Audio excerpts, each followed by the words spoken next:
Hello everyone, my name is Anurag Singh. Welcome to Pahuja academy. और इस video में हम लोग एक लेटेस्ट केस लॉ देखेंगे जिसका नाम है Darshan Singh versus State of Punjab. ये 2024 का एक केस है और इसमें जो कोर्ट ने डिस्कस किया था दैट वाज कि what if a witness is illiterate, an illiterate witness,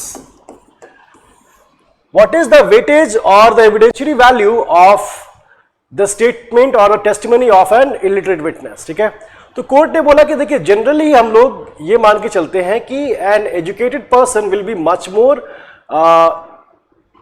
जिसे हम लोग कहेंगे मच मोर रिलायबल, उसकी जो स्टेटमेंट होगी इट विल बी कंसिस्टेंट, जैसे हम लोग कहते हैं। ठीक है, एक एजुकेटेड पर्सन, एटलीस्ट प्रिजम्पशन ये होती है कि एजुकेटेड पर्सन अगर है तो वो जो भी बोलेगा वो सही बोलेगा और एक एजुकेटेड लेवल पे बोलेगा। ठीक है, हम लोग को यही ध्यान रखना होता है कि एक इलिटरेट पर्सन से आप वो लेवल ऑफ सर्टेनिटी एक्सपेक्ट नहीं कर सकते। ठीक है, जो कि एक एजुकेटेड पर्सन से आती है। ठीक है, तो इलिटरेट विटनेस का जो स्टेटमेंट होता है यहां पर याद रखना कि देयर माइट बी डिस्क्रिपेंसीज।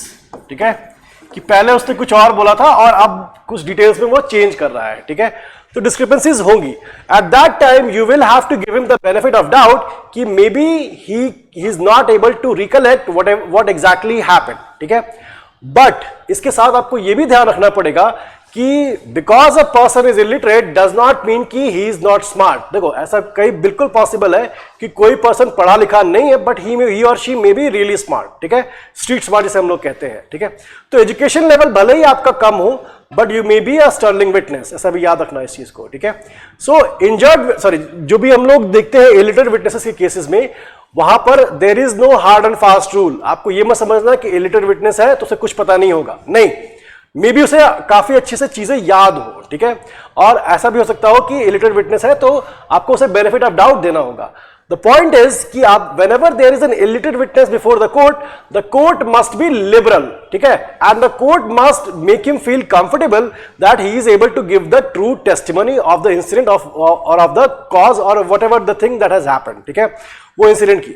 सो यहां पर हम लोगों को हमेशा ध्यान रखना पड़ेगा, सपोज कि मान लो कि गांव में कोई रॉबरी होती है। ठीक है, एंड यू कैन सी कि there are many people who are in the villages who are illiterate, जो कि पढ़े लिखे नहीं होते हैं। ठीक है, अब आप वहां पर you don't need to look at that person कि नहीं मुझे लिटरेट विटनेस ही चाहिए, नहीं, sometimes it will just not be possible to have a literate witness. वहां आपको इलिटरेट विटनेस के साथ ही काम करना पड़ेगा and it might be frustrating for the parties or for the court कि the illiterate witness he cannot give a reliable testimony, but याद रखना you have to be patient and you have to be a bit more considerate than in the case of an literate witness. ठीक है, तो इस case में यही चीज discuss की गई थी। Thank you everyone.